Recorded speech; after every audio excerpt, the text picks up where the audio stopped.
Hello and welcome to online Adda for study prepare for learning. दोस्तों स्वागत है आप सभी का online Adda for study YouTube channel पर। इस वीडियो में हम बात कर रहे हैं कई बड़ी और लेटेस्ट अपडेट के बारे में जो कि संबंधित है उत्तर प्रदेश की 7,000 LT गेट शिक्षक भर्ती के बारे में। LT गेट शिक्षक भर्ती के अंदर बड़े बदलाव को लेकर, साथ ही साथ अगर बात की जाए उत्तर प्रदेश में 41,000 नई जूनियर शिक्षक भर्ती के बारे में और 41,000 जूनियर शिक्षक भर्ती बीएड को लेकर भी। साथ ही हम बात करेंगे एडेड जूनियर शिक्षक भर्ती के बारे में कुछ बड़ी अपडेट को लेकर। एक एक करके सारी अपडेट हम कवर करते हैं।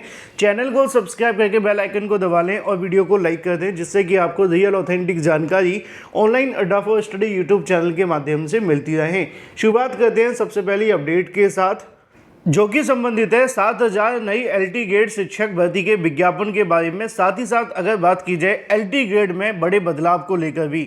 जैसा कि आप जानते हैं कि LT ग्रेड शिक्षक भर्ती को लेकर जो बीएड करने वाले अभ्यर्थी हैं, जो खास तौर पे बीएड करने वाले अभ्यर्थी हैं, क्योंकि आप जानते हैं कि इस वैकेंसी में BTC अभ्यर्थियों को मौका नहीं मिल रहा, लेकिन जो बीएड करने वाले अभ्यर्थी हैं उनके लिए बड़ी अपडेट है कि उत्तर प्रदेश लोक सेवा आयोग के माध्यम से LT ग्रेड शिक्षक भर्ती के विज्ञापन को लेकर कई बड़े बदलाव कर दिए गए, जिसके बाद से यूपीपीएससी का दावा है कि उत्तर प्रदेश लोक सेवा आयोग की तरफ से कहा जा रहा है कि LT ग्रेड शिक्षक भर्ती में बीएड करने वाले अभ्यर्थियों को बड़ी राहत मिलेगी और इसके बाद में अभ्यर्थियों को कहीं ना कहीं आसानी होगी LT ग्रेड शिक्षक भर्ती के अंदर। अब होती है कि नहीं वो आप कमेंट करके बताना, मेरा काम है आपको जानकारी देना। बात करते हैं LT ग्रेड के बदलाव को लेकर। तो जैसा कि आप सभी ने सुना था कि LT ग्रेड शिक्षक भर्ती के अंदर सबसे बड़ा और सबसे महत्वपूर्ण जो आपको बदलाव देखने के लिए मिलेगा वो यही होगा कि LT ग्रेड शिक्षक भर्ती का जो प्री मेंस के आधार पर परीक्षा आयोजित करवाई जाएगी। अब प्री के अंदर तो आप जानते हैं प्री मेंस जो परीक्षा देखने के लिए मिलती है, इसको लेकर उत्तर प्रदेश लोक सेवा आयोग ने ये कहा कि जब एक परीक्षा के आधार पर हम भर्ती करते हैं तो उसके बाद में समस्या ये रहती है कि बड़ी संख्या में अभ्यर्थियों के माध्यम से यहाँ पे इस प्रकार के आरोप लगाए जाते हैं कि भर्ती में धांधली भ्रष्टाचार हुआ है, इसलिए वो यहाँ पे प्री और मेंस के आधार पे चयन करेंगे। पहला बदलाव ये हो जाता है। दूसरा बदलाव आप जानते हैं कि उत्तर प्रदेश लोक सेवा आयोग के माध्यम से एकल परीक्षा के आधार पर कोई भर्ती करवाई जाती है तो वो उससे संबंधित आंसर की वगैरह जारी नहीं करते। आपने देखा होगा और जब LT ग्रेड 2018 के अंदर देखने के लिए मिली थी तो उसमें भी इस प्रकार की समस्याओं का सामना करना पड़ा था। अब ये जो परीक्षा है वो प्री और मेंस के आधार पर करवाई जा रही है, तो निश्चित तौर पे उसमें भी आपको जो पारदर्शिता है वो देखने के लिए मिलेगी, ऐसा कहना है उत्तर प्रदेश लोक सेवा आयोग का।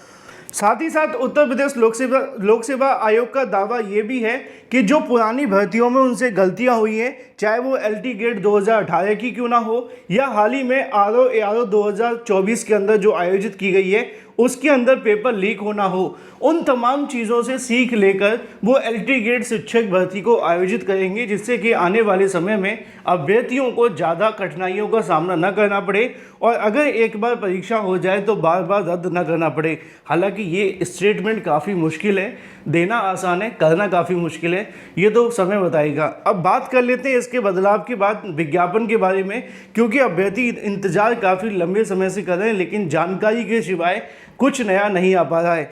तो जो जानकारी अधिकारियों के माध्यम से देखने के लिए मिली है कि 4 जून को चुनाव खत्म हो रहे हैं। चुनाव खत्म होने के बाद एक बार फिर से शासन को यहाँ पे पत्र भेजा जाएगा, LT ग्रेड शिक्षक भर्ती को लेकर रिमाइंडर भेजा जाएगा, जिससे कि जो समकक्ष योग्यता को लेकर विवाद लटका हुआ है अगर उसके बारे में नोटिस भेज दिया जाए यूपीपीएससी को तो उसके बाद LT ग्रेड शिक्षक भर्ती का जो विज्ञापन है वो जारी कर दिया जाएगा। अब देखना महत्वपूर्ण होगा कि चुनाव के बाद सरकार क्या करती है और कितना समय इस प्रोसेस के अंदर लगता है। लेकिन इसी से जुड़ी एक और जानकारी की बात की जाए, ये दोनों जानकारी आप सभी के लिए महत्वपूर्ण है। पहली है 41,000 नई जूनियर शिक्षक भर्ती जो कि 6 to 8 के विद्यालय यानी कि उच्च प्राथमिक की बात की जा रही है, और दूसरी की अगर बात की जाए तो बीएड करने वाले अभ्यर्थियों के लिए 41,000 जूनियर शिक्षक भर्ती के बारे में। ये दोनों मामले वैसे तो एक ही है लेकिन अलग अलग हैं, दिखने में एक हैं लेकिन अलग हैं, क्योंकि यहाँ पे जो उत्तर प्रदेश के अंदर जूनियर विद्यालयों में पद खाली है 6 to 8 के।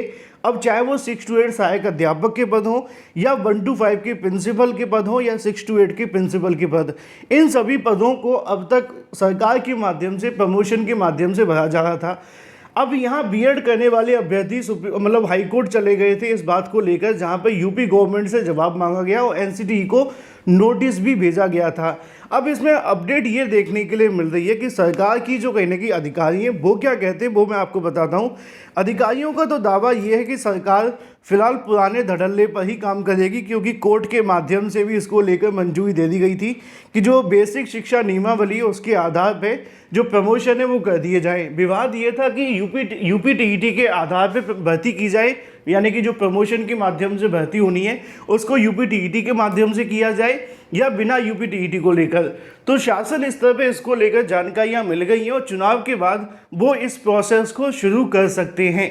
लेकिन अगर बीएड करने वाले अभ्यर्थियों की याचिका पर फिर से सुनवाई होती है और अगर वो इस प्रोसेस पे स्टे लगा देते हैं, यानी कि रोक लगा देते हैं कि जो भी पद खाली हैं उन पर प्रमोशन नहीं किए जाएंगे, तो सरकार प्रमोशन नहीं करेगी। यानी कि अधिकारियों का कहना यह है कि जो 41,000 को लेकर शासन स्तर पर मामला लटका हुआ था वो क्लियर हो चुका है और कोर्ट के माध्यम से भी क्लियर कर दिया है।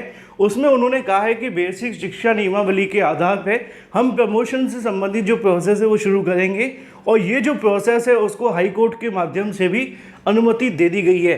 लेकिन अब एक याचिका बीएड करने वाले अभ्यर्थियों से संबंधित है जिसकी जानकारी मैंने आपको समय समय पर दी है और उस मामले को लेकर इस महीने के लास्ट में सुनवाई होने की संभावना है।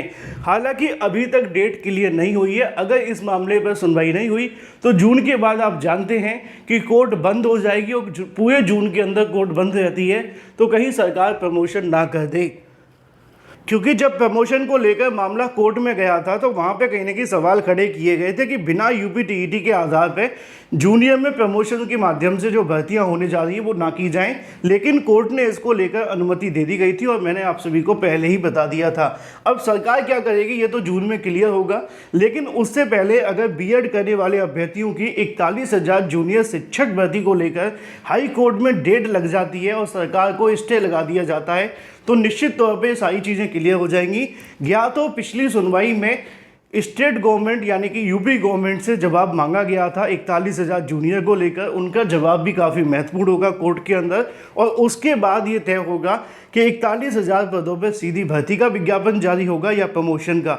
अब आने वाली सुनवाई बेहद महत्वपूर्ण है। जैसे ही अगली अपडेट निकलेगी सबसे पहले आपको इसी चैनल के माध्यम से दे दी जाएगी। चैनल को सब्सक्राइब करके बेल आइकन को दबा लें और वीडियो को लाइक कर दें। बात कर लेते हैं एडेड जूनियर शिक्षक भर्ती के बारे में, जिसको लेकर अभ्यर्थी काफ़ी लंबे समय से पूछ रहे थे और मैंने कोई जानकारी नहीं दी। तो मैंने आज अधिकारियों को लेकर जानकारी मांगी। मैंने कहा कि सर जो एडेड जूनियर है उसका क्या हाल है। 2021 में भर्ती निकाली गई थी, 3 साल हो गए। छात्रों के जो धैर्य है आप उसका कहीं ना कहीं जो सब्र का बांध है वो टूटता जा रहा है, उसको लेकर आप क्या कहते हैं। उनका कहना ये है कि ये जो मामला है वो प्रबंधकों से संबंधित है। अभी जब तक शासन इसको लेकर आदेश नहीं दे देता या शासन इसको हरी झंडी नहीं दे देता तब तक वो इस प्रोसेस पे काम करने में अभी असमर्थ हैं। बताया जा रहा है कि जून के बाद में अगर शासन इसको लेकर आदेश करता है कि जो पुरानी भर्ती है उसको पूरा किया जाए तो ही ये भर्ती शुरू होगी। यानी कि अगर सरकार की निगाह होती है कि भर्ती को पूरा कर दिया जाए तो बिल्कुल ये भर्ती जून के अंदर पूरी हो सकती है, इसमें ज़्यादा कुछ है नहीं है। और अगर ना करना चाहे तो आप जानते हैं जब काम ही नहीं करना चाहेंगे तो उसके लिए मंशा कहाँ से आएगी। फिलहाल मुद्दे की और महत्वपूर्ण बात यह अधिकारियों का कहना यह है कि मामला थोड़ा सा पेचीदा है मैनेजर और प्रबंधकों को लेकर, जिसके चलते अभी सरकार पूरे तरीके से मौन है। अगर सरकार चुनाव खत्म होने के बाद आदेश दे तो हम इस भर्ती को जल्द पूरा कर देंगे। Thank you for watching this video.